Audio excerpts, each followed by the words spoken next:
We took our kids on a pilgrimage to understand more about C.S. Lewis, who's the writer of the Chronicles of Narnia, because he was someone who lived with passion. He's someone who lived out of his deep faith. And he was important for us to study as a family because he understood the importance of story.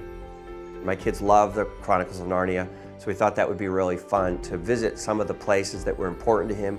Magdalen College, where he worked, the Eagle and Child pub, where he met with the Inklings. These are other authors like J.R.R. Tolkien. We got to go to the Trout, which he often stopped at when he was coming back into town from walking tours. But I think for us, probably the crowning jewel of the time, particularly for my children, was coming to the Kilns and walking around his house of 30 years, going up into his bedroom, also enjoying the grounds and the garden, Shelley's pond. I also wanted them to come here because this is where the Narnian Chronicles were written. I wanted them to see his study and the room and the place he did that and where his inspiration came from. During World War II, when the evacuees came out of London, Lewis and his brother invited children into their home. And there was one particular day where they complained about being bored, and he couldn't understand how you could live at the Kilns out in the countryside and be bored. The reason he thought they were bored is because they had never read any of the fairy stories. So they had no moral imagination to entertain themselves. They didn't know how to create, they didn't know how to dream, they didn't know how to make their own play worlds, which he and his brother were able to do when they were kids. Many people think they were the inspiration for the Chronicles of Narnia. And I think he realized, maybe more than anyone else, that when you can capture someone's affections, when you can capture their imagination, you begin to get them, and the transformation takes place.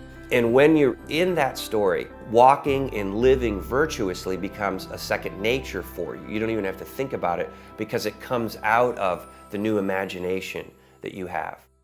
And what you see then is that pattern is in his stories. You have young kids struggling to be virtuous, struggling to do the right thing, not knowing what it is.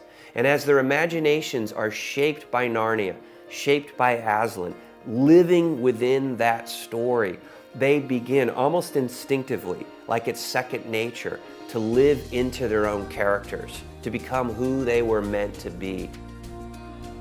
In the same way that the characters of the Chronicles of Narnia are in a story and it's almost an enclosed world, my kids are in a story called Christianity. It's a world that God has created in which we have fallen into our own idolatry. We had to have a great hero come in and rescue us, and that's Christ. And we're pulled out of our sin and misery into a new relationship with our Heavenly Father. And then now we're moving on a fabulous journey towards the promised land that one day we will live in forever. And the more you understand the story that you're in, the more it begins to shape you, and the more it not only shapes your imagination, but it shapes your habits and it shapes your actions in life, and you begin to live differently. You live out of the story, you live in the story, and it's transformative. It's not like we ever arrive into deep faith. It is something we're seeking our whole life. And Lewis was a great person who exemplified that kind of life.